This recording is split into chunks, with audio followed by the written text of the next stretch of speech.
Hello and welcome to episode 23 of Seddon and Laceys Comic Stash. That there is Seddon. I did it first time! You did. You did. Have you been practicing? Have you been sitting at home all day pointing? I've been remembering it's the opposite side. Opposite side. Oh, yeah, it is as well, isn't it?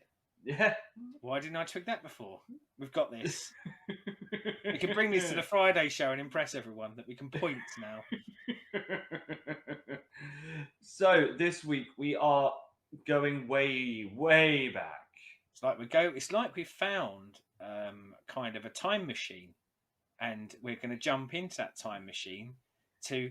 I was going to say the dawn of time. That's a bit of an exaggeration, isn't it? But the dawn of time for some of the biggest characters out there in comics, I guess. We are going back pre World War II to the times of the Great Depression. Timely, just as World War III is about to start. Although we're recording this, and World War III might have happened by the time this releases. So we are looking at Action Comics #1, The Birth of Superman, Detectives Comics 17, The Birth 27, of 27, yeah. The Birth of Batman, and Sensational Comics, The Birth of Wonder Woman. And I mean, we'll pick this up in it. The only thing I wasn't sure of, and research king that I am, I wasn't sure if Wonder Woman had made appearances anywhere else at this point, because I feel like it was the first one, but also it was the only one that I was slightly dubious on as to whether, like, I don't know, she might have been in a Sunday strip or something like that. But as I say, didn't bother to research it. So as far as I'm concerned, you ain't going to get much older than this, and it probably isn't in print anywhere. So as far as I'm concerned, the birth of Wonder Woman. Yes. But before we go old school, Seddon. Yes. What have you been doing in your reading corner? Because I've dipped into this world of Kindle Unlimited, I've been given this bountiful amount of comics that I've never read before to enjoy for the first time. However, what I keep doing is I keep going back and reading stuff that I've read before or that I already own. And the only thing I actually touched on this week, sort of between other than our reading for this show, was New Avengers, and it was Volume 1, which is available on Kindle Unlimited, which is Breakout. Now, this is written by Brian Michael Bendis, and I think on a previous show we touched on briefly about I think it was when we were doing Hawkeye. We touched briefly on Brian Michael Bendis being given the Avengers as a franchise, and almost said, "Do what you will, make the magic happen." And he did a story called Avengers Disassembled, which is basically the breakdown of the Avengers team that it was to get them into place for his reboot. Now, what I actually thought I'd downloaded was that, but I just clicked on the wrong one, so I actually got Breakout instead. But yeah, I mean, this was quite a transcendent moment, I guess, for the Avengers. The Avengers had been an overlooked toy in the Marvel cupboard for a long time. What I've said before, I love the Avengers. Even when they've been shit, I love them. There's something about them. But the X-Men had dominated for decades and decades and decades, and this was a chance to reinvigorate it. And in comes Brian Michael Bendis, as I say, disassembles the team, comes back with what is known as New Avengers #1, as it was released then, and we see a cast of relatively new Avengers. And when I say relatively new Avengers, you've still got your Caps and your Iron Man of this world, but all of a sudden, coming into the Avengers world is Wolverine and Spider-Man, people who haven't been Avengers before, but are very big top tier characters. And I think that was really kind of, I guess, his starting point. His premise was to go, I would like to bring in some of those big names, and also that the guy clearly has a love for 1970s characters. So you see people like Luke Cage, who had been not really dealt with very well since the 70s, and some can argue not so well in the 70s either. But he kind of introduces these, but it's all around this premise of there's a mass breakout from prison, and the Avengers don't exist at this point, but these disparate heroes turn up to help with the breakout, and then subsequently help to try and track down the villains that escape, and that is how the new Avengers are birthed. It is really good. I think without Bendis doing this, I'm dubious that the Marvel Cinematic Universe exists. I think this put a lot of attention onto the Avengers, so that when they started to talk about what should we make into movies, they went, "Oh, well, the Avengers is getting a little bit popular in the comic book world now." And also, don't get me wrong, the fact that they'd sold Spider-Man, X-Men, and Fantastic Four out probably also predicated on that. But I think it really was what gave them the faith to go, "Shall we invest in the Avengers?" And yeah, from there, a legend is born, and the company becomes buoyant off the back end of this. Weirdly enough, we haven't seen this rendition of the Avengers in the movies because they didn't have Wolverine, and Spider-Man obviously joins in later. But I wouldn't be surprised if it's not something where you might not see something close to an iteration of this somewhere down the line, or that the movies might meander into a world where they go, let's break the Avengers down to nothing and let's get some new Avengers in. But yeah, really good read. And again, especially if you're an Avengers fan, changes things quite a lot, moves it forward, puts them in prominence. And David Finch does the art, and he is a very good artist. And I think he particularly shines on this because he's given the keys to a bus he didn't have before. So yeah, good stuff. Although not the one I was going to read, but good stuff anyway. So yeah, my reading corner, very much reading what we needed to for the show because of, as you said earlier, life, work, and everything else comes in the way. I did do another chapter of Nightfall 2. I will save my opinions on it. Let's just say this may take a while to read. Okay. Oh, I think read into that what you will. But I think to be honest, I think I will crack into a bit of that over the coming week, because it feels like something that if I don't start it, it almost becomes a demon, doesn't it? Of going, oh my god. But yeah, so I think that's gonna jump to the top of the reading pile ish if I don't start reading stuff I've already read before again. I think with this, I think my battle plan for this is to attempt to at least do a chunk every week. Yeah, I don't think I can sit there and do the whole thing like I did with the first one. Yeah, because with the first one, I sat there and that was the only thing I was reading at the time. Well, it's odd. I think, like I said to you last episode, I'd started to read this Black Panther run again, which again the complete collection was available on Kindle Unlimited, and that one I kind of put on the back burner a little bit because I'm enjoying it so much. It's almost like I know that it's finite, and I almost don't want to burn through it too quickly. Whereas Nightfall, it's a bit the other way of going, I don't know if I'm going to enjoy it, and I don't want to burn through it and burn myself out. We've had a really good run, haven't we? I mean, I know there was a couple of things in the reading corner last week of the freebies that you tried that weren't so great, but let's be honest, we've been somewhat by design, but we've been blessed really by picking stuff out that we really like or that we have really liked. So yeah, I almost don't want to end that run. Not saying that Nightfall will be the end, but I feel like it might be the closest thing to getting to an end point for that for a while. Well, it's the thing. It's like I will say now, it's a slow start.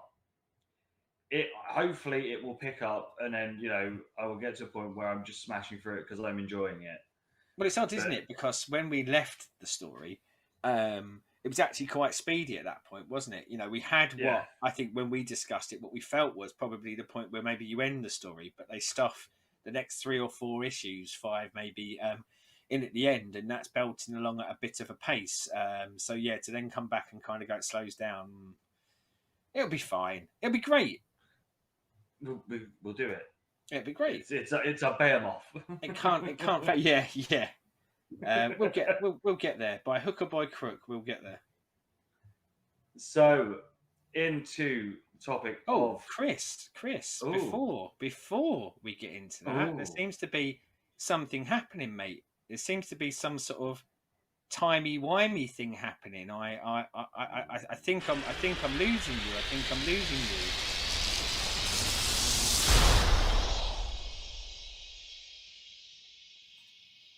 And somehow, we seem to have transported back into a different backdrop, possibly a backdrop from a different time where there are things such as old silent movie intros in the background and spotlights. And what are these crazy madcap comics down here that seem to be presenting themselves in front of us? There's production values for you. PS. If I don't splice a timey-wimey thing in, that's going to sound fucking stupid, but let's hope I do.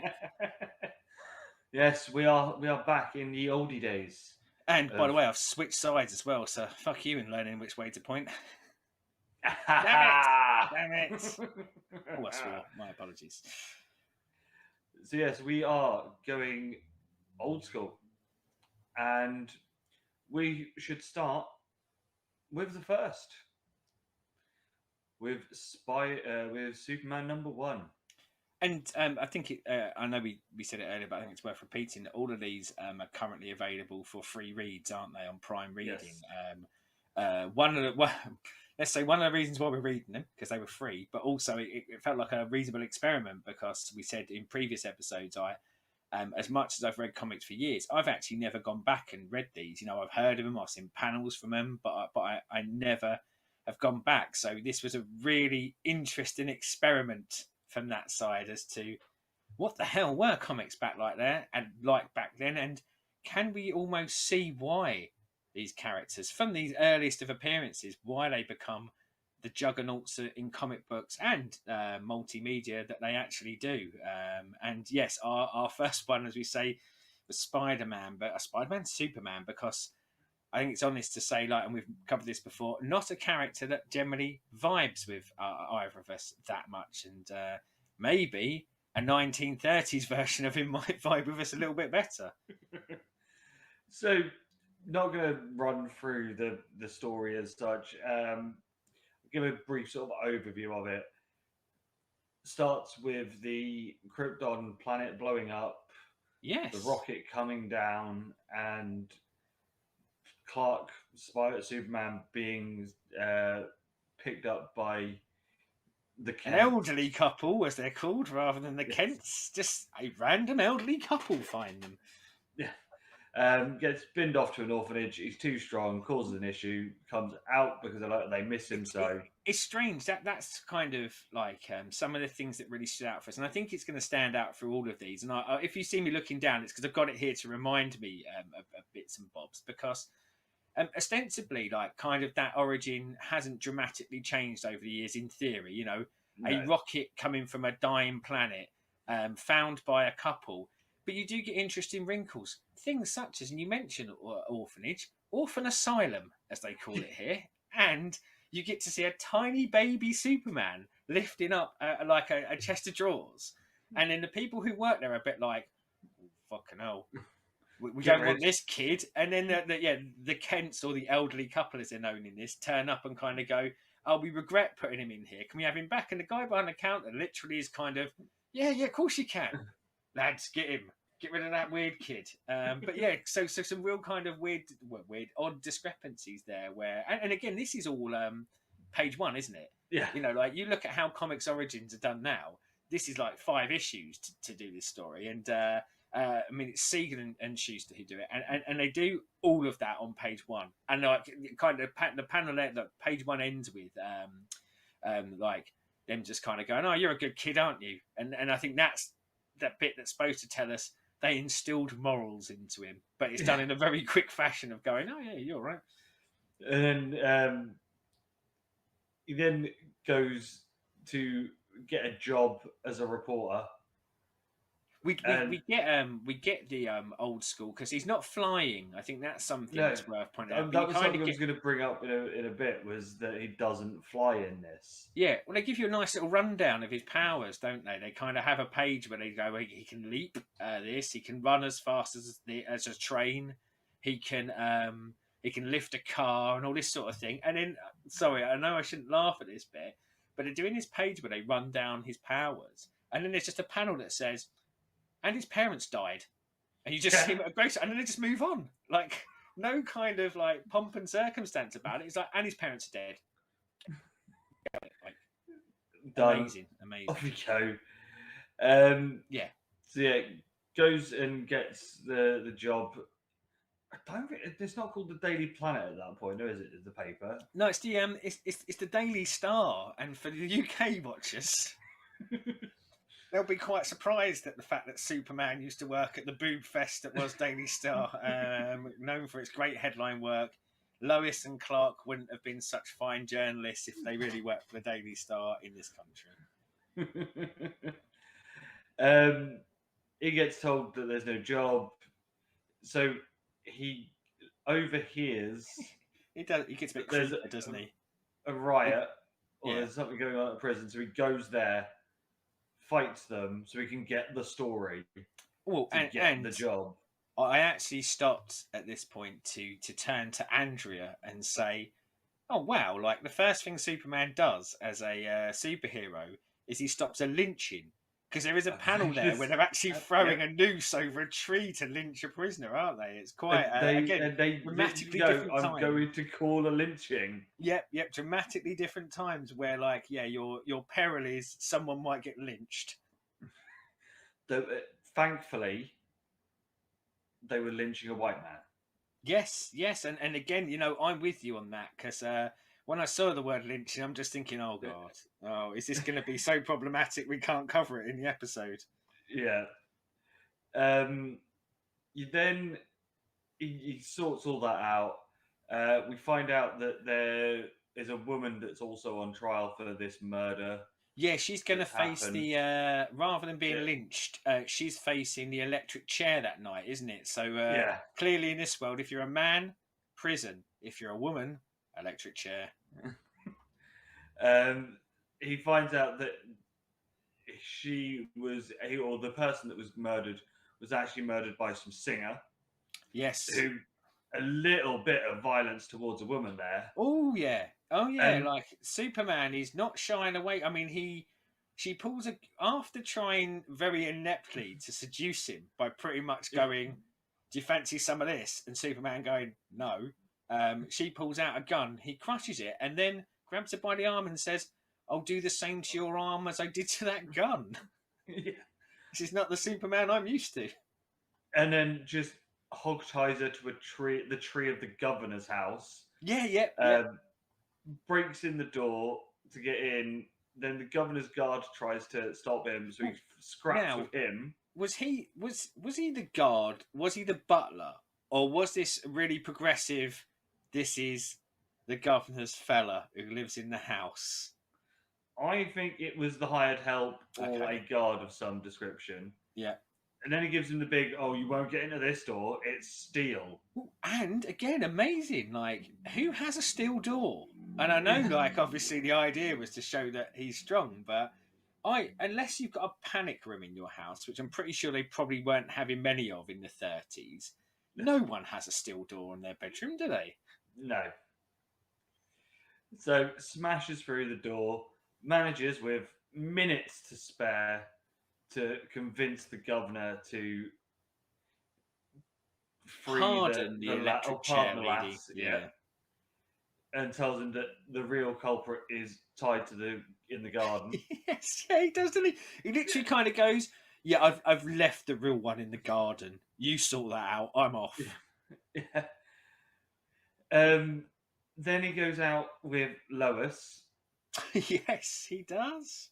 Sorry, I'm laughing already. Dancing club, where basically some mobsters look at Lois as meat and go, "No, she's now mine. I want to go." Clark lets them.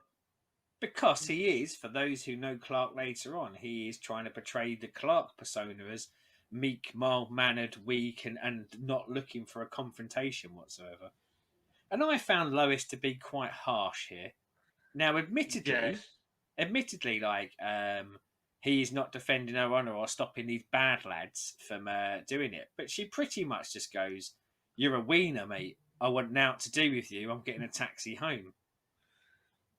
So we then see a car chase where the twats from the club get Lois and basically are going to run the train on her by the looks of it. It's we've run the taxi off the road. God knows what happens to the taxi driver, never mentioned again. They stick her in the back of the car And then, I guess, yes, while they're on their way to do whatever it was they were going to do to it, they spend a lot of time going, I wish we'd beat the shit out of that fella she was with and all. Yeah. And then Superman turns up and basically picks the car up, smashes it up, beats down the thugs, takes Lois home, and that's pretty much the end of the And inaugural. I just want to clarify when we say takes Lois home, not in the kind of more modern sense. He does just take her home and drop her off, doesn't he? It's not like Yeah, he's not getting that Superman credit. I mean, in and around this bit, you get like kind of, I said it's in panels before. You get iconic panels with, like, for example, Superman picking up the car, don't you? And yeah, I think comparatively, there's not really probably anything else out there that's doing that sort of thing at the time, isn't it? This is your first Superman as it is. But I don't know. I mean, I think it was almost odd to go back and see those panels in their rawest form, because you go, we're spoilt by, I guess, what we've seen later, because I don't know whether even a kid me would have picked this up and gone, wow. But it is, as I say, it's hard contextually because of the time that it was written in. But yeah, I mean, like for Superman's coming out party, let's say, we find out that he has like a range of powers, and he is pretty handy at everything, but he's turning. I mean, there's a bit, isn't there, around getting the job where I think you could almost argue like he's manufacturing stories to get the job. yeah.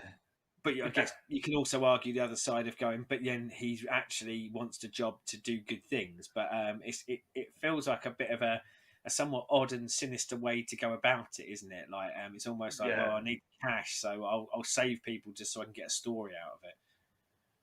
Yeah, I said, obviously it's of its time.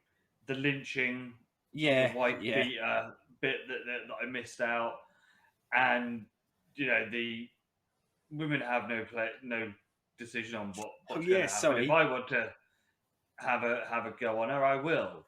You saying that, Actually, it's I had actually forgotten the wife beater plot line. So when he's in the newsroom listing it out for things to go and help with, there is, it's a call that comes in, doesn't it? And it's like there's a wife beater on Station Avenue, and he goes, and it is just someone knocking 10 bells of shite out of his wife, isn't it? with And a belt. Yeah, yeah, and that's what he kind of steps in, and good on him. He takes care of it. He stops them, but yeah, you are right. It's crimes of the time, I guess. There's no Lex Luthor here. There's no Brainiac. There's nothing like that. This is dealing with. I mean, he doesn't have the godlike powers that he ends up ultimately having, does he? But he is yeah, pretty powerful. But yes, he is ostensibly using that to take out low-level street thugs, the sort of people you'd see in Daredevil rather than Superman generally. yeah. Is it me, or does he come across as a bit of a cunt? I thought that. I thought he's like and maybe because of like the amount of panels, this isn't a long story, and maybe because of, again, the storytelling techniques at the time, but um there's little kind of hints to stuff that I guess we see much later, which is the impact that the Kents have, giving him a moral code, making him a good guy rather than like wanting to go around and use his powers for bad. But they are only really soft hints, and in general, yes, he is. I would describe him as quite a burly fella, isn't he? Like he doesn't take any shit, and No, he just kind of stumbles into situations and kind of goes, "Well, I'm going to beat the living shit out of them." Like there's no holding back with him. He's knocking these guys around like it's going out of fashion. But yeah, not the fleshed out truth and justice American loving hero that we potentially see in later formats. Yeah, I'm surprised when I said about he takes Lois home, but not in the way that modern people would. I actually thought it was going to go that way. That's the kind of character I thought they were portraying in this, where he's going to go, well, doesn't fancy me as Clark, but as Superman, might as well. But yeah, it's odd. What did you think of the art? It's hard with that because we are so used to what we have now, Yeah, where it is amazing. You know, the art comic book art has gone so far yeah, in the what 80, 90 years that yeah, it's yeah. I mean, been. we're looking at 80 plus years for these being produced. Yeah. You know, so for its time, because obviously I sent some stuff over to you Yes. yesterday Yeah. of sort of bits from other stuff from 30s comics and sort of depictions and stuff, and I can see why this went off shelves. I don't think a Yeah. lot of stuff was in color in them days. Yeah. It was funny you should say the color because that was one of the things that I thought was very different panel to panel. The coloring. So I think in some panels, and much like the cover that is down just under Chris, I think when they were not putting a lot of colour into the panels, so they were sticking very much to the red, the blue, the yellows. I thought it helped the art, whereas. And not that I want to hold them back, but there were lots of scenes where they kind of added a lot of black shading and shadowing in, and probably like for me, it just felt like they added too much in to the point Mm. where it almost looked like it was a different character. It was like a kind of the Star Trek reverse universe, dressed in black, put a beard on him version had appeared all Yeah. of a sudden because distinctly different costumes because there was so much black used on the page. One thing I will say about the visuals is the wording and the fonts that they Yeah, use. Some bits are really bloody hard to I read. I, I I had to wasn't. magnify because I was doing obviously reading it digitally. Yeah, I had to magnify the screen like to 150, 170% zoom not to give like any to spoilers away read it. for the next two, but I found it at its worst in this, and I did Yeah. wonder whether maybe it was not a good reproduction of it as well. But yeah, certainly the font and the size of it, yes, it was very much like. Are those letters, or am I supposed to just be like seeing, I don't know, exclamation marks or something like that? Because it's so small, it could just be scratches on the page. But yeah, I wasn't sure whether that was yeah, like the one they scanned from maybe wasn't so good, but yes, it really did kind of falter out. Do you know, like some of the better bits of the art for me was when they were drawing Clark and people like Lois, when they were actually drawing humans in their human daily. I thought it looked Yeah. better. You know, they draw a snappy suit more than they necessarily drew. But I guess at that stage they've been used to drawing kind of crime and gangster comics a lot, so they were more inclined to do it that way. But yeah, like yeah, a strange old beast. And as I say, like one of the things that was nice for me was to see that some of that origin stuff was there. You know, like Yeah. from this first appearance, the idea that he come from Krypton and that the Kents, although never mentioned as the Kents, are, are there in his life. So I feel like later writers come along and worked with the source material and fleshed it out more than one page. Yeah. And I thought that was quite good. And I do wonder, I mean, that's one of the things that I thought might have pulled me in as a kid in the 30s of kind of going, wow, not only has this guy got powers, but there's some mystery here. We know he's we know he's an alien. Like, where did he really come from, and things like that. So I think there's enough nuggets in here, even beyond just kind of the hero worship. And in fact, I would say that maybe the origin has been iterated on so much now that Mm. that weakens it a little bit. But my God, poor Kent. I'm coming back to it. 3 panels and dead. You know, and again, just dead. Dead on a page where they're explaining his power set. Yeah. He can Um, run as fast as a train, and his parents died. yeah. That's kind of how it's delivered to you. Yeah. So obviously the version that we've read does have another. I think it's another 4 issues Yeah, because this one on as Prime part of it. Reading is like a trade, isn't it? So it has sort of the further adventures of, whereas the other two are just literally like well the story in the issue. Because with Detective, I'm sure there was more to that issue than like kind of the Batman one. But so there, yeah, Yeah. there is more available on Prime Reading. Are you going to read more? I am semi-tempted to have a look to see if he stays that level of cunt. I'm thinking about finishing this one because Yeah. I kind of have a um, I want to see whether even in these first few issues whether everything kind of stays the same, as you say, like whether personality wise he stays the same, and whether they actually are just a series of stories. So it'll be the peril of the week, the gangster of the week, or whatever, and it focuses on his powers, or whether even at these early stages they try and flesh out character at all. Because I just don't know what they were doing in the 30s and early 40s for expanding on it. Was it just eight pages of hurrah, the good guy wins, or do we start to see some of those seeds of what happens years later? So I think I will probably finish this one off, although I guess I might quit partway through if the next few are balls. Yeah. As I said, I wouldn't rush out to do it, but I'm intrigued enough, and it's free to finish it. I think that's a true point on this, isn't it? I mean, if you said to me, would I recommend someone goes out and buys it? I'd probably say no. Even for that, well, no, unless they're buying the original issue and they're doing it for investment purposes. But Yeah. I think I wouldn't say this is it's interesting while it's free, but it's not compelling enough to kind of go go out there and seek this out. Go and buy this trade when it's not free on Prime Reading. I wouldn't push anyone towards that. Yeah, I think it's one of those for us as comic book historians, Chris, in the way that we are. Yes. Yeah.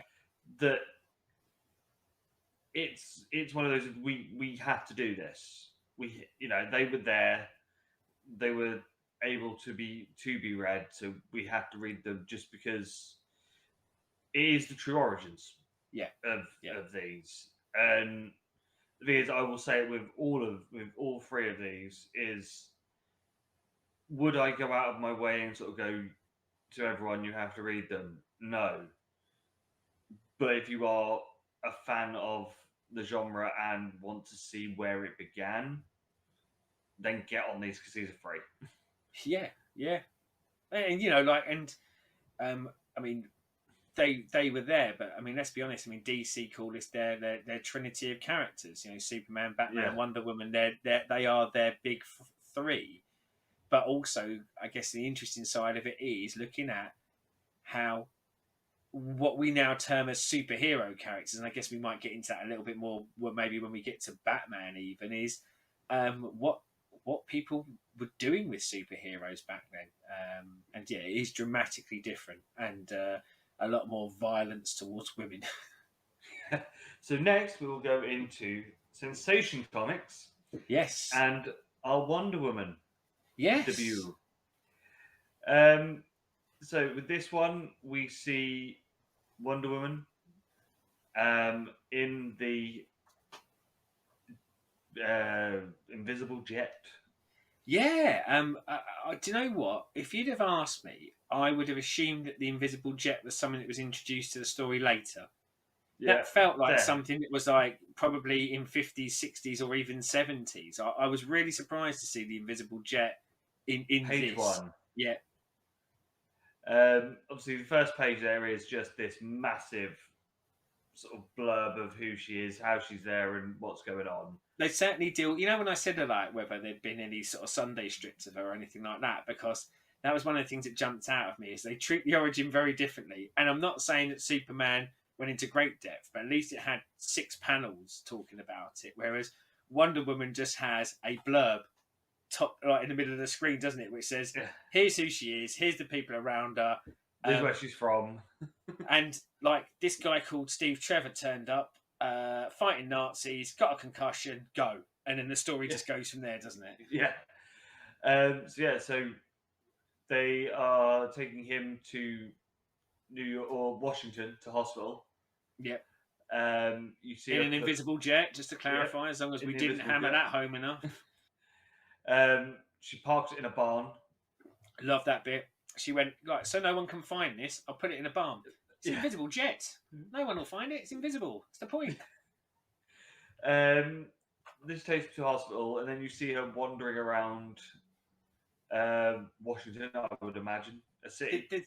Sorry, there's just a few bits of dialogue that I kind of love right in its early bits, and again, I mean, it's the writing at the time. But she drops him off at the hospital, so I've got it here, and she sort of just says, "This is Steve Trevor, captain in the army. Take care of him." And the doctor goes, "But wait, who are you?" And she just goes, "I'll send you a full report sometime. Bye," and runs away. Bye.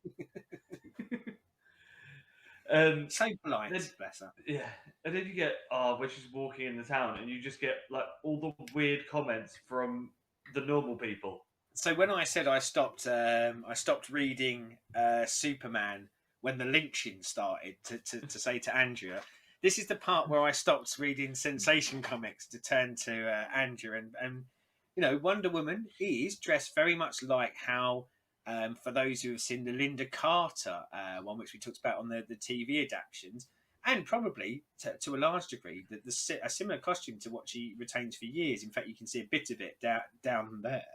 But it's just a couple of old women, isn't there? And one of them goes, "Well, she's practically naked," and the other one goes, "Yes, what a hussy."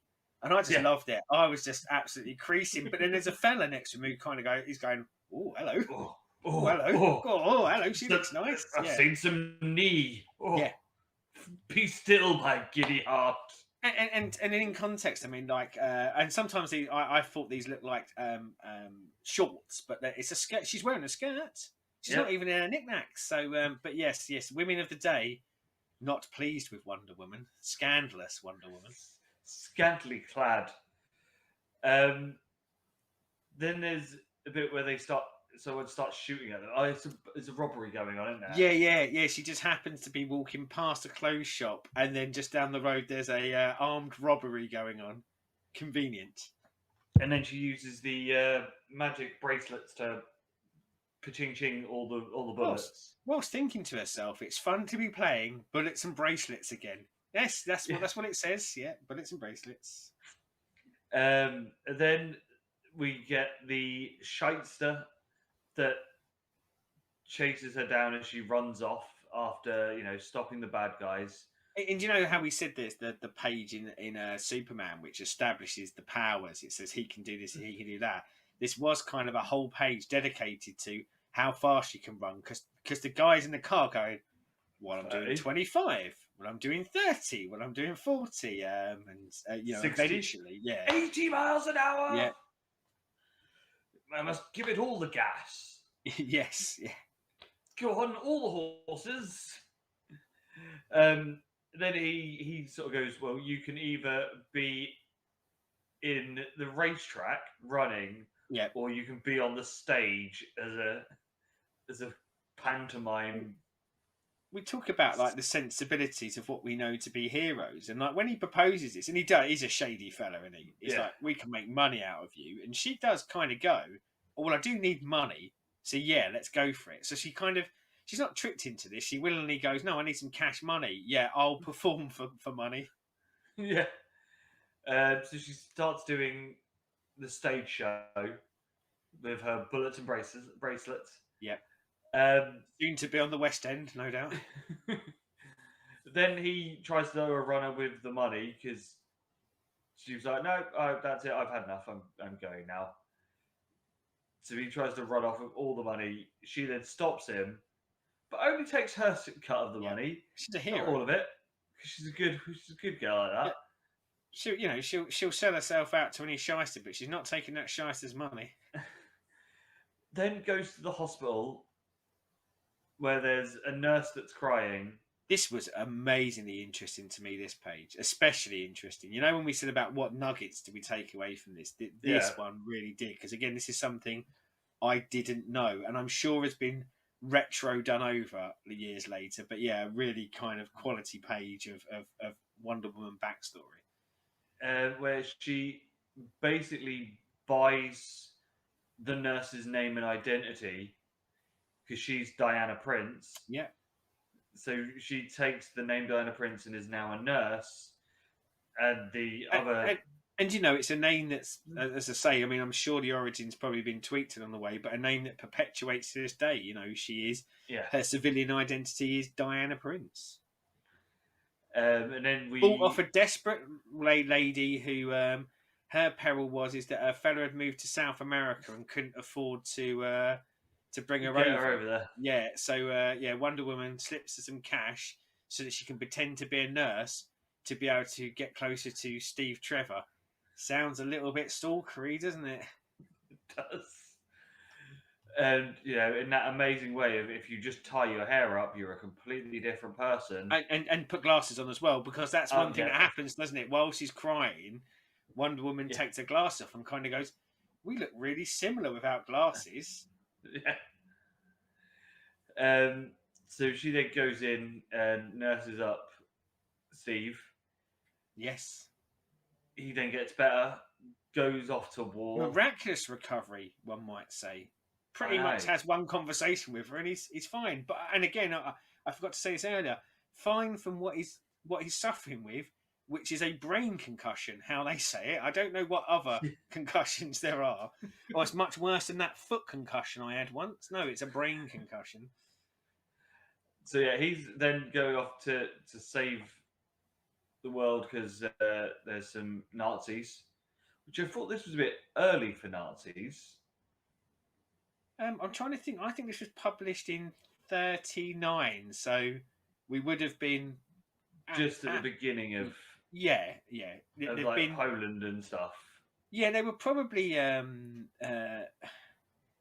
do you phrase this right? They were probably weren't perceived as quite so bad as ultimately they become perceived as, because they were just the guys on the other side at this stage, weren't they? But yeah, I mean, like, America hadn't got involved at all, so I don't know what Steve Trevor's up to here, but we then get a plane crash or a plane fight. Yeah, and again, I mean, like, I felt like this was because the guy who, let's say, right and draws this had probably done war comics before, so I'm definitely getting a dogfight in the air in this. Yeah, which Steve's plane gets hit, so she turns up in the invisible jet, hangs off the edge. Yep. Grabbing the. And he's plummeting, isn't he? His parachute hasn't opened, but she's got enough time to climb down a rope ladder from her invisible jet to still catch him. Grab him. Yeah. Oh, and set the robot pilot up. Oh, yes, yeah. She's doing that as well. And then the kamikaze pilot stops him by his parachute not coming out. He starts shooting at her. Paching, paching. Yep.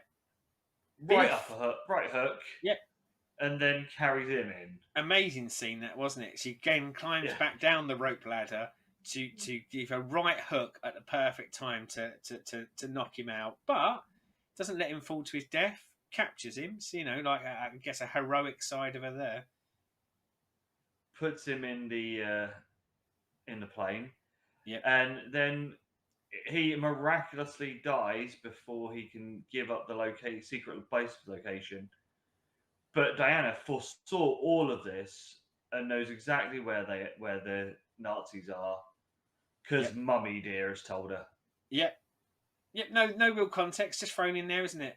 Like, it's like, here's this piece of information that I've been sitting on. Let's go.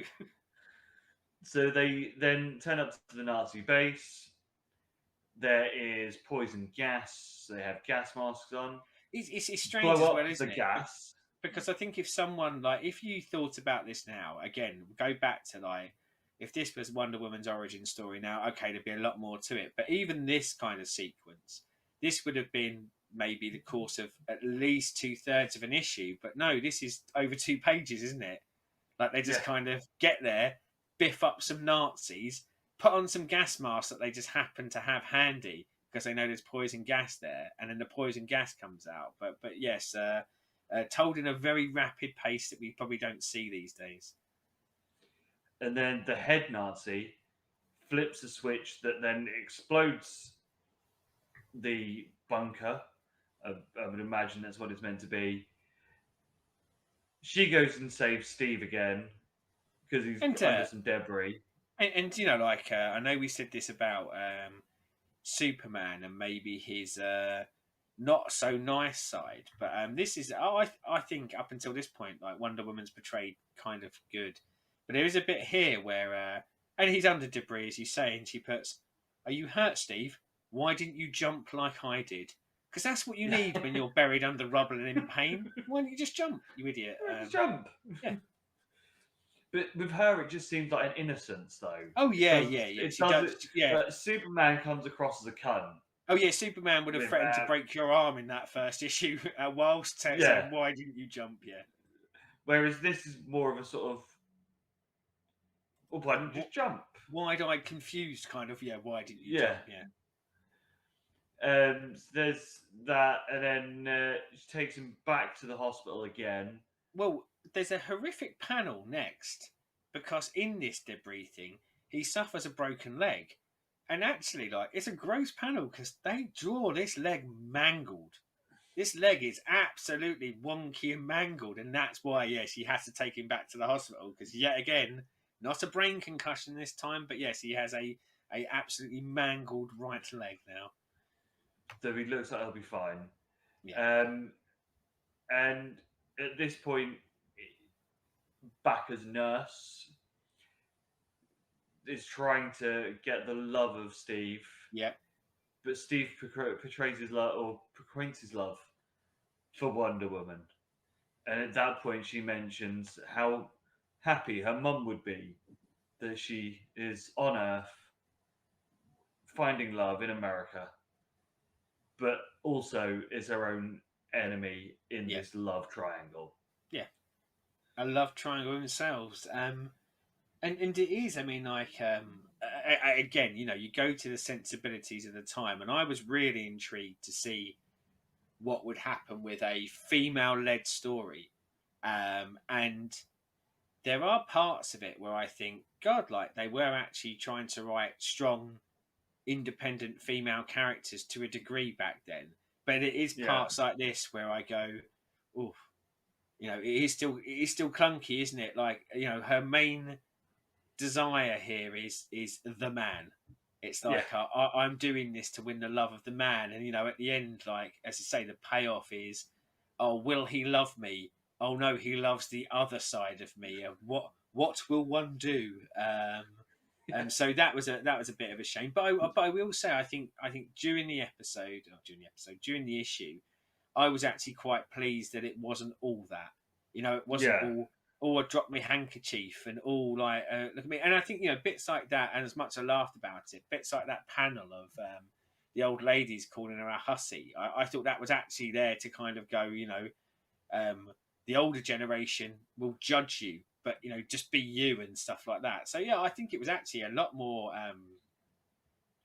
forethought and a lot more forward thinking than I thought it could be when we started it. But yeah, with a men are great though, aren't they? So kind of sensibility at the end. This is the thing. The thing that this struggles with is obviously it's written by men. Yeah. And very obviously written by men of that time. But at least they're trying. Yeah. I think that's spot on. I think that's what I would say. That's what it felt like to me, of going, they're trying. They're probably tiptoeing into a world where they go, we still need to sell comics.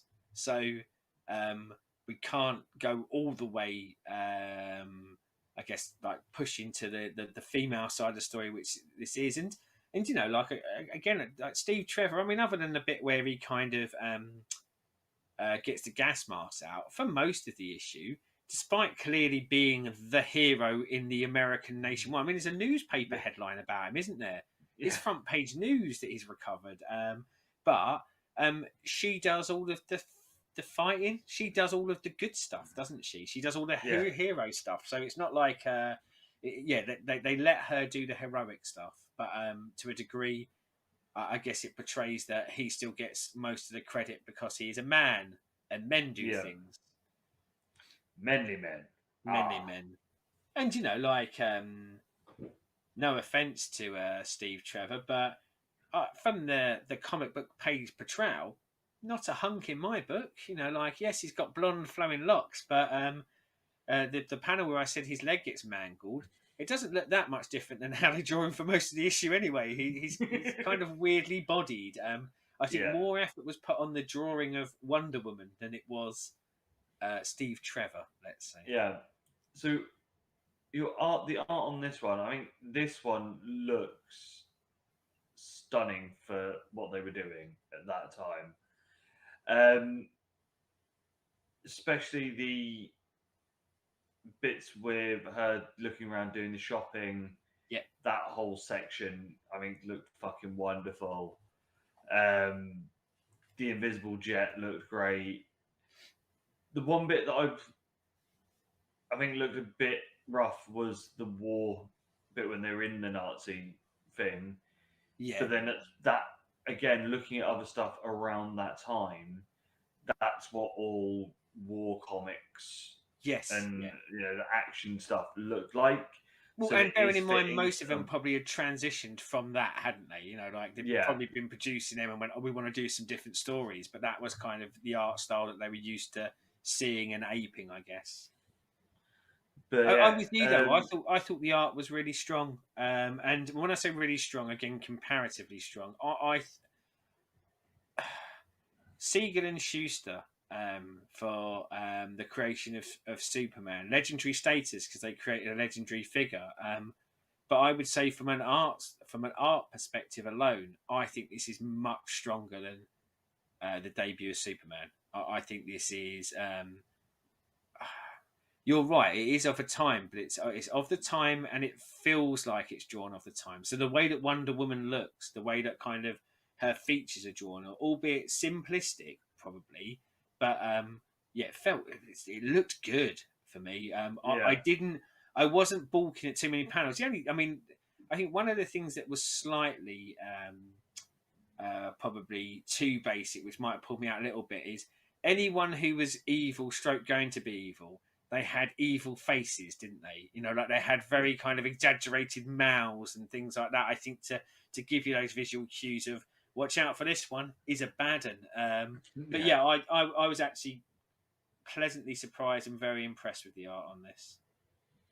Yeah, with it, I would be more inclined to read more of these than I was of Superman. That's the thing. I'm quite gutted. I wish that this was the one that was a trade more than Superman was, because I would like to see what happens next. And to be honest, I mean, with things like the Invisible Jet, and of course, like setting up the Nazis as the enemies, I do imagine for a long period of time, it's a lot of Steve Trevor going to fight Nazis, and she fights them with it, rather than what we were seeing in Superman, more like the kind of common thugs. Yeah, but I felt like this one would get more hero-y quicker. That like she had kind of that a bit more of a yes, get behind her as she beats up the Nazi bad guy. Seriously, I think with this, if you were to look at the Marvel equivalent, I mean, they were probably using Wonder Woman in the same way that they were using Cap. Yeah. So there, I would imagine that somewhere along the line there is an issue where Wonder Woman's, bopping Hitler on the nose. Yes, yeah. Or like burning down the cinema with him in Inglourious Bastard style. Yes. I do think as well with this is the way that they kind of do the origin, let's say, or the way how they throw us into here she is, this is the shit she can do, go. I am intrigued to see when they revisit that. Like at what stage in publication is it, like 4 years down the line or 15 years down the line that they start to get into that kind of Amazon mythology a little bit more, or for a long time do we just get Hitler stuff? But yeah, I don't know. I will definitely keep this on the radar to see if there's any more. Again, I probably wouldn't go out and spend cash money on it. It wasn't that intriguing, and there are other Wonder Woman stories that are written later that I haven't read that I would be more inclined probably to spend my cash on. But there was enough here in this one to go. If a trade paperback or like a 5-6 issue collection of this come out, I would seek it out and I would read more if it's on freebies. And one of the things that that weirdly really struck out to me is, you said about the bit where she goes to the clothes stores and stuff like that. I hate Wonder Woman 1984. I I've really not liked seen one. it. I really liked Wonder Woman, and Yes. like whatever people's thoughts and feelings are on Patty Jenkins, the writer and director, I think with Wonder Woman, she made a really good movie. I felt like when she made Wonder Woman 1984, she did the opposite. She made a really bad movie. But one of the bits that's in Wonder Woman 1984 is, and it's a bit more Steve Trevor centric, but there is a bit around kind of looking at closed doors and things like that. And I did think it was really out of place. But actually, when I read this, it made me think, oh, I reckon Patty Jenkins read the first issue of this and went, I want to give a nod. Because, then they have it's in a shopping mall because it's in the 80s, but she has a fight with some armed robbers and things like that. And I've got a newfound, I still hate the movie, it's still rubbish, but I've got a newfound respect for kind of that bit of the movie because I think she draws that from this Sensation Comics #1. So well done, Patty, for actually caring about the source material, but bad Patty for making a really rubbish follow up to what had been a good movie. Yeah. So we go into the one I know I've been waiting for. I think This was the one we were always going to save till last, wasn't it? Because the character that we are most invested in. It's probably the one that maybe we've heard most about or seen the panels, or certainly it's the one that if you're ever like looking for a comic book story, you'll often hear about like a detective comics being found in someone's attic and things like this. But yeah, I'd never actually read it. I never knew what happened in this. And as I say, I think it's worth for context saying we get for free the Batman story, and I do think in that issue of Detective Comics there were other stories that weren't Batman, but this is Batman being introduced into it as a strip, ostensibly, I guess. Yeah, and it starts with Bruce Wayne, Commissioner Gordon, smoking pipes. Yes, thank God you noticed that as well. I wrote that down. I went pipes. I was That's waiting what to see people if there was did. cognac. I was waiting to see if there was like a cognac in the hand with their pipe, but no. Just sitting around, having a pipe, having a chat. And Gordon gets called off for some police work, and Bruce asks if he can come along. Yep. As you do. Not a trained policeman or involved with the police at all. Just a fellow I smoke a pipe with. Gets taken to the crime scene, though. Yeah, so they turn up and it is a mob hit. A guy's been killed. His son's there. There's a knife. They believe it's the son that killed him. But then the son goes, well, no, I wasn't here. I've seen this story. I was off smoking a pipe with someone. I wasn't here. Can't possibly be me. Yeah. And we then hear about a couple of people that had also been threatened, were linked to this gentleman. It was a 4-man cooperative that were running a chemical company. Yep.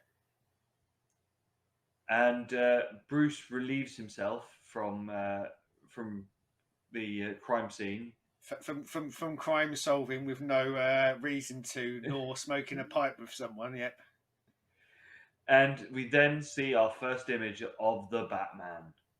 Yes, and sorry, the Bat-Man, as he is at that point. Yep. He beats up a couple of thugs, gets some paperwork from them that tells him about the plan and the hits. But he's too late to save the next guy. He's already been done in. Yep. So it's down to just these two. So he takes his chances and he knows where he's going to go. And he turns up at this guy's laboratory where he's about to gas, in a gas chamber, the last member of the syndicate. And I didn't stop for this bit, but I almost did, because It's a gas chamber, and they lay this out quite heavily in the text. The man generally uses to gas guinea pigs.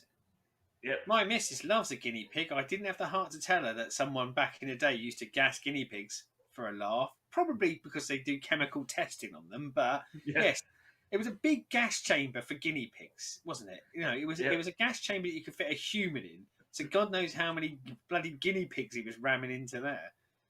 And then goes, but now you're going to be my guinea pig. As he's about to gas this other guy. It was almost Schwarzenegger, Batman and Robin level of now you will be my guinea pig. But Batman saves him, breaks out of said gas chamber with the fellow. Did you not find that bit a bit weird? Like, so for context, for those who haven't read it, so the gas chamber is lowering. Batman's kind of running towards it, gets in under it, blocks the bit where the gas would come in with a handkerchief. Like, this is before many Bat gadgets. And then smashes his way out using a wrench. I don't know where he got the wrench from. Whereas I did look at that and go, why didn't he just, like, slide the guy out rather than get them both trapped into it and use his handy handkerchief to stop it? But yes, just a weird moment for me in the story. The Batkerchief. Yeah. That needs a return. That'll be in the Pattinson one. He'll take someone out with his Batkerchief. So yeah, has the gas chamber. He then takes down the other killer, the scientist. Gordon comes and arrests them, and then he's back at home, and we get a lovely bit where he just looks like he goes into some little sort of digs, a little door as Bruce, and then comes out as the Bat. As the Bat, yeah. And you know, just to add, there is another pipe smoking scene in between there as well. Don't know whether they were sponsored by Big Tobacco at the time, but certainly you get a lot of pipes and cigarettes in this. I mean, like there's a few bits kind of in that middle bit where like your intro to Batman, but there's some stuff around there of kind of Gordon. Like, it's not portrayed that they are a fan of the Bat, nor are they absolutely opposite the Bat at the moment, are they? It seems like there's a kind of a, who is this guy? Is he good or is he bad? Rather than them having made a decision. So yeah, he's not. You know, there's no Bat signal at this point, and there's no working with Commissioner Gordon. I think at certain points they even intimate that at one of the crime scenes, because the Bat has been seen, they're not sure whether the Bat might be involved in it in some way, shape, or form. Yeah. This may surprise you. Yes. I didn't like this. I wondered when I was reading it, because it is very far devolved from what we see in modern Batman, but also, let's be honest, our love of Batman 66, you know, it's not the camp Caped Crusader version that we see there. And if anything, it's just... I can imagine it, obviously, it being Detective Comics, that a lot of things... I said I've never read any other part of a Detective's comics that isn't a Batman. No, and do you know what? I couldn't tell you what any other parts ever are. It's the only thing I've heard of from Detective Comics, but I'm sure there are other good stories in it somewhere along the line. But I'm going to imagine a lot of it would have been like this sort of a crime story sort of thing. So it's, you know, he's not the Bat. He's not the super detective. He you know, he beats some people up, and he spoils the gas chamber.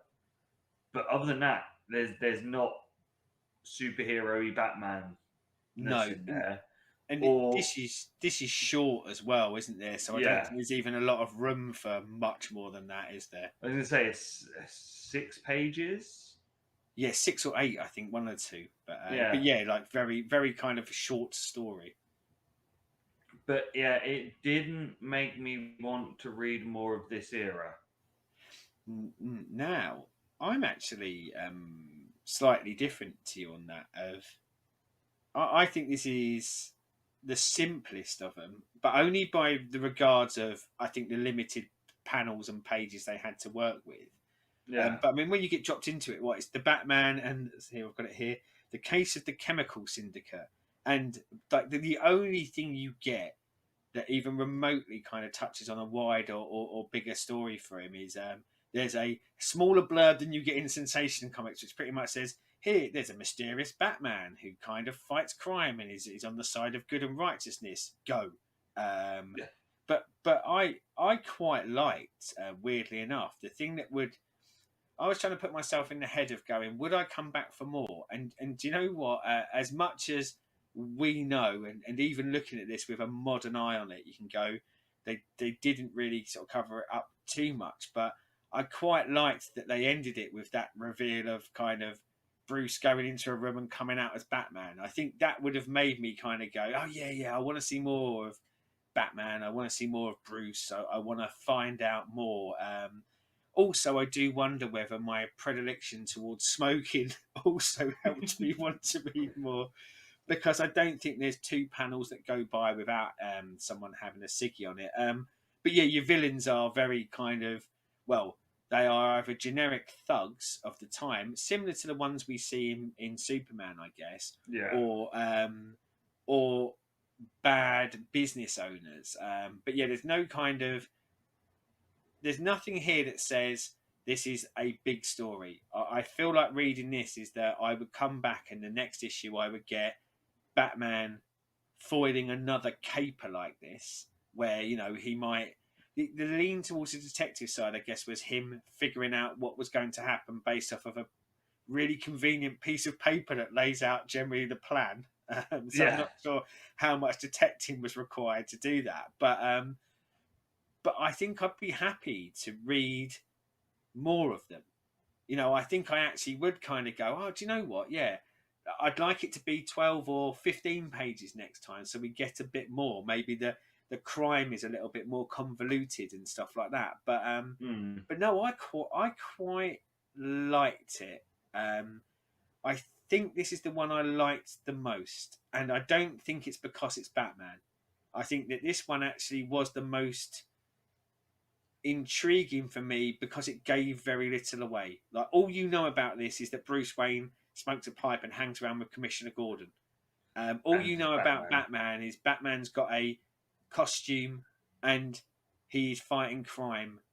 And I think it kind of hooked me a little bit to go and kind of go, I want to know more about the Bruce persona, and I want to know more about why Batman does what he does and things like that. But as I say, it's really hard to divorce myself from I know that there's a really interesting story that's told many years later, probably. But yeah, I quite liked it. And yes, I would pick up more, and I may well pick up more if I'm honest. This one I might actually put my hand in my pocket to pick up some more issues.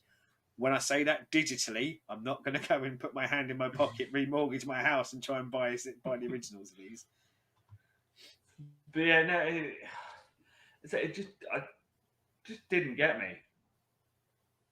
Which is, I think that was the one that I was surprised about. I was expecting to be like, yay! But I mean, because I think the problem is because we now have such a pantheon of fucking amazing villains. Yeah. That a stupid crime syndicate that are murdering each other just because they want to get a bigger cut for themselves. Yeah, he couldn't. That was the thing, wasn't it? He couldn't afford to buy the others out, but wanted to own the whole business. So he just went, "Well, I'll kill the others then, and I'll own the whole business." Yeah, it is kind of a stretch, I guess, as a store, as an idea. There's probably other ways to do that. But yeah, no. What did you think of the art of it? I mean, bearing in mind this is Batman's introduction to the world. What did you think of how Batman looked, and generally the art style of the whole issue? I like the early Batman design. I mean, that one looked good quite early out, and to be fair, it didn't change a lot until like the 50s, 60s sort of. It feels like they just refine the look, don't they? Yeah. Probably like artists who have a bit more time and inclination, just kind of embellish a bit more on it, so you are more seeing like the definition of him within the suit, and maybe sort of slightly changing the way the cape looks, so probably more naturally how a cape would look, rather than here would have gone with a bat-like way. But you think, Wide. how would it actually sustain like that unless you've got some sort of roddage going on down the back? But Yeah. yeah, I'm with you. I like it, and as a Wonder Woman and Superman, I mean, I guess we'll touch on that here.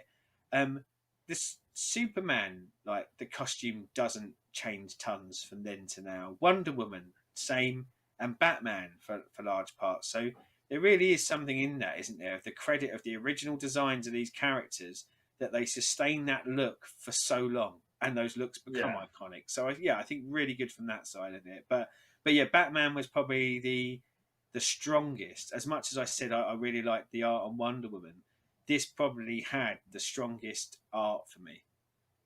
So this one was the most consistent all the way through. Yeah, yeah, Whereas with Superman, he has his moments where he's the only thing on the page or something like that and looks good. Wonder Woman, majority was good, but obviously the Warry bits were a bit there. But with this, visually, was consistently good. yeah. But yeah, it was just the story didn't grab me. Well, and like while we're kind of on the visually good, one of the things that I think is quite noticeable in all of these, and I wasn't noticing it at the time. It was only what kind of when I stopped, and after I'd read it, I kind of then went back and had a look at some of the panels and things like that. Is they didn't draw many backgrounds back then, did they? There's lots of No. panels where the background is just white or orange or blue, and there was only ever really a background if there needed to be one.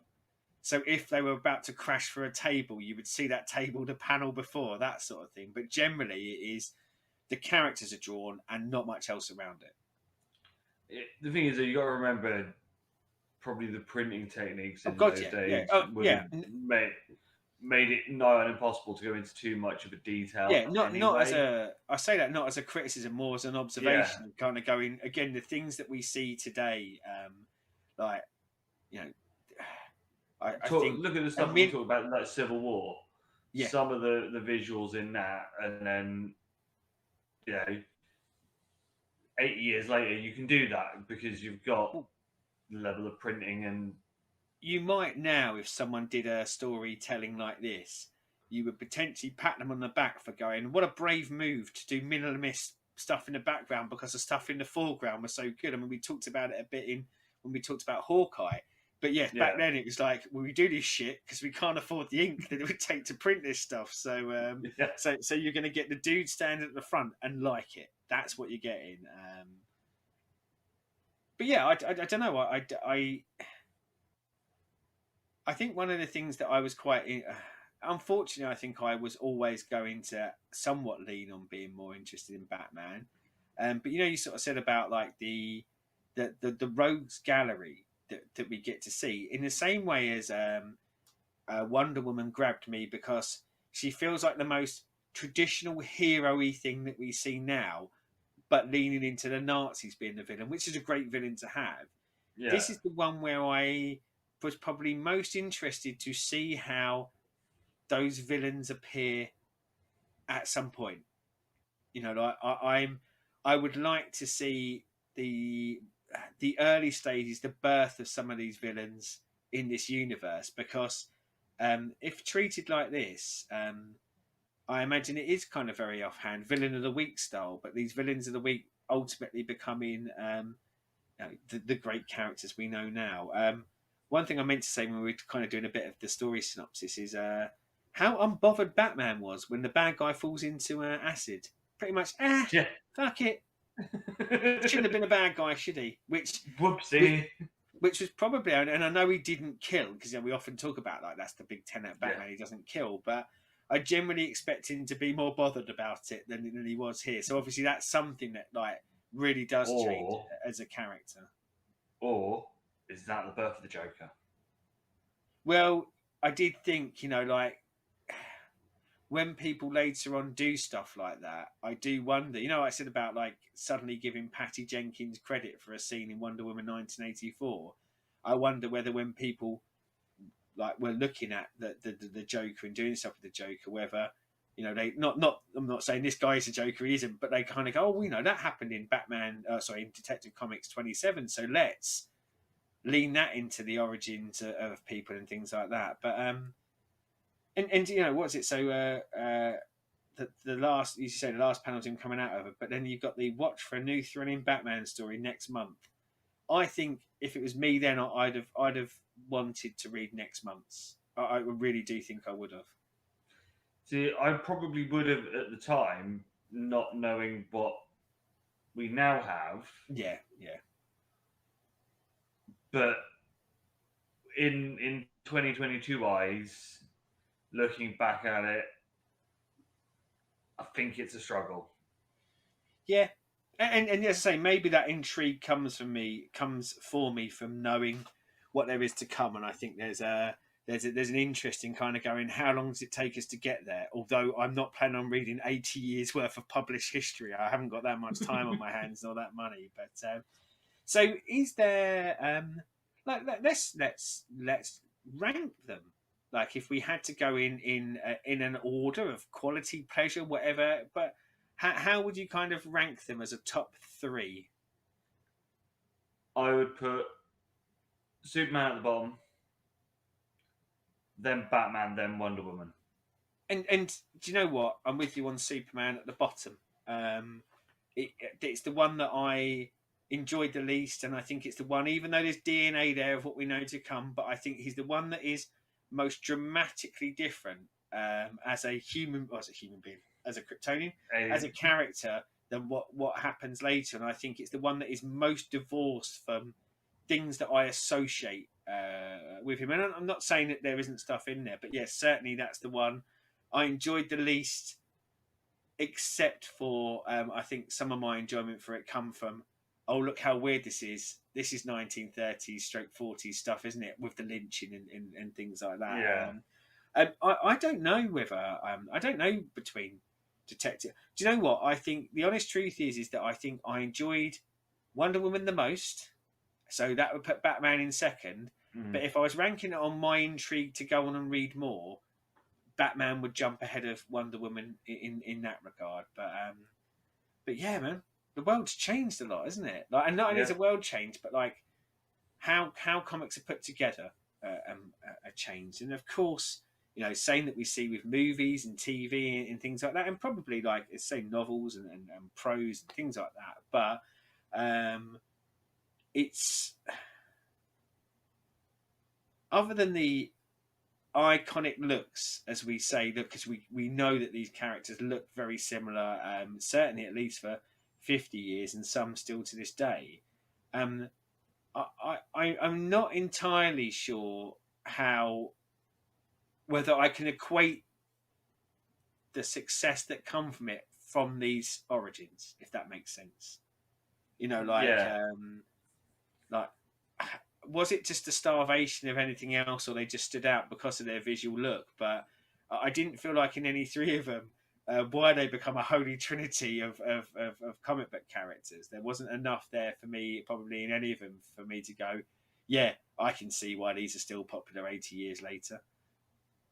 I mean, the way that we realised that would have been reading what else is there at the time. Yeah. Because the thing is, as we said, at the time, there were lots of war comics. Yeah. There was your pulp stuff, so like your crime noirs and the romantic comics.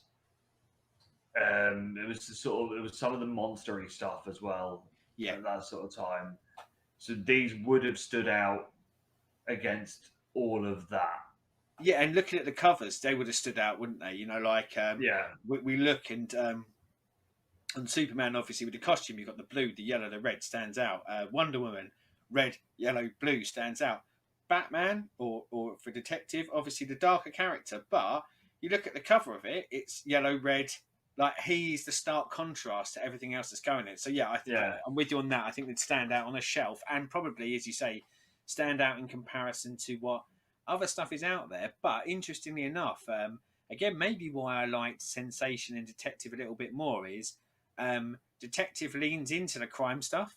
So, I think it has an inbuilt audience at the time. People who like crime stuff anyway. And Sensation, I think there are leans into war and romance, whereas Superman probably only leans into petty thuggery in that one. Because I doubt there's a big kind of journey. But I mean, maybe as things go on, you see a little bit more of that kind of investigative journalist side. But yeah, the other two, I can see how they are more suited to genres that probably people are reading at the time. So you've got that pull. You pull an audience into superheroes by that crossover with stuff that's already out there. Yeah.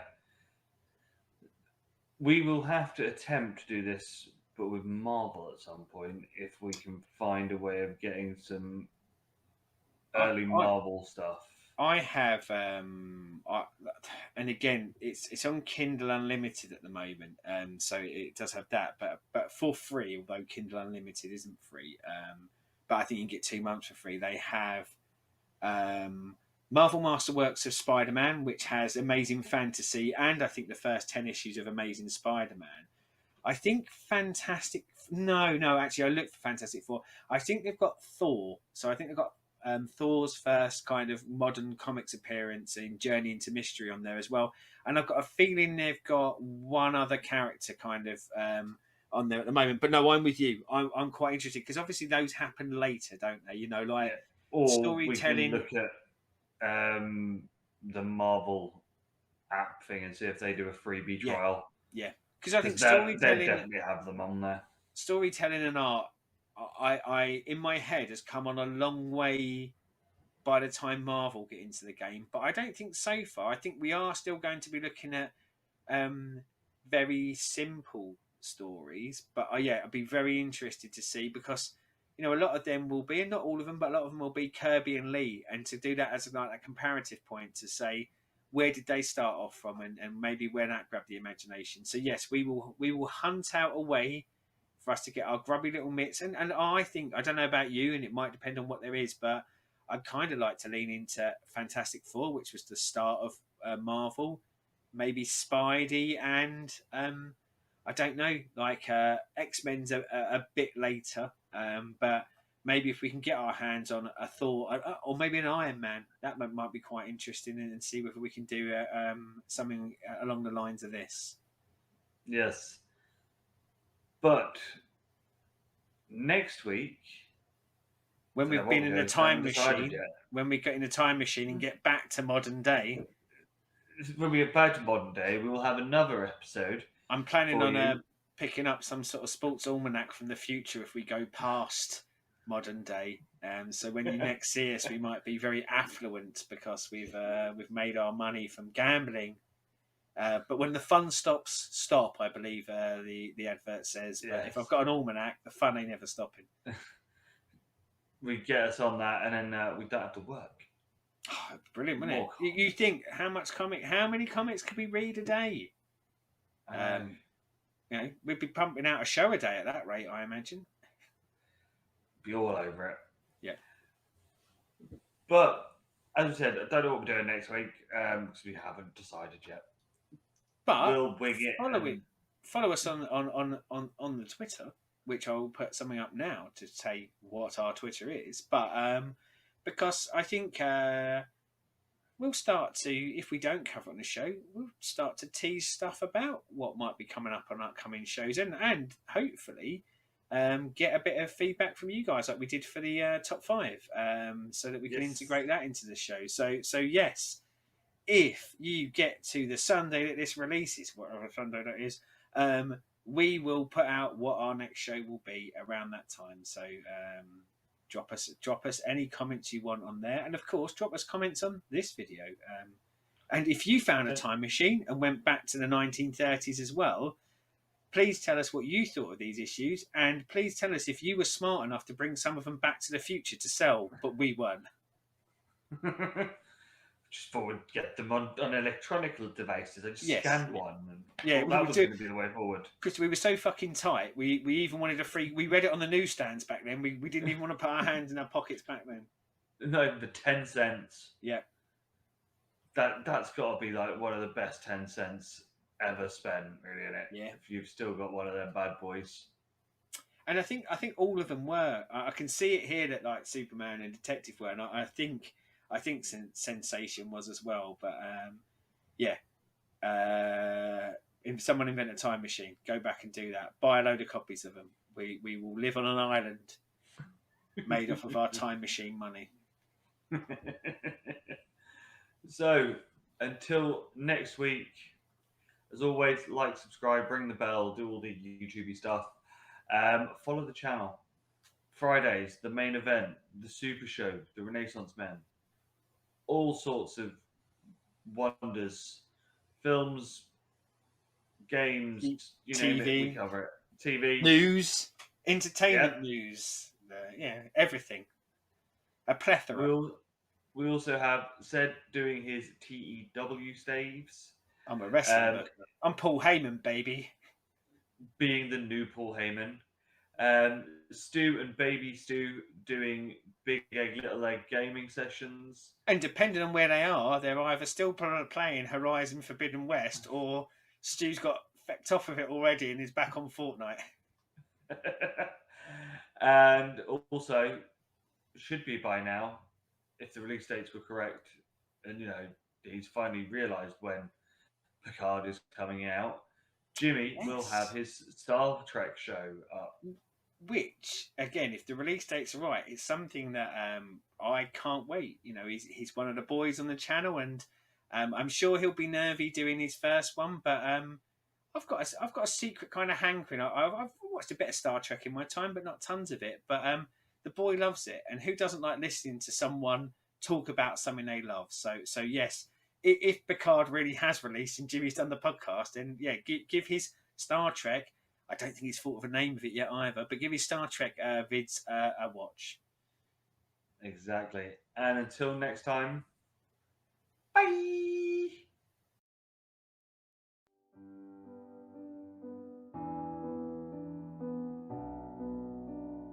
Thanks for watching, and just remember, you can join the Cult of Egg by liking and subscribing to this YouTube channel.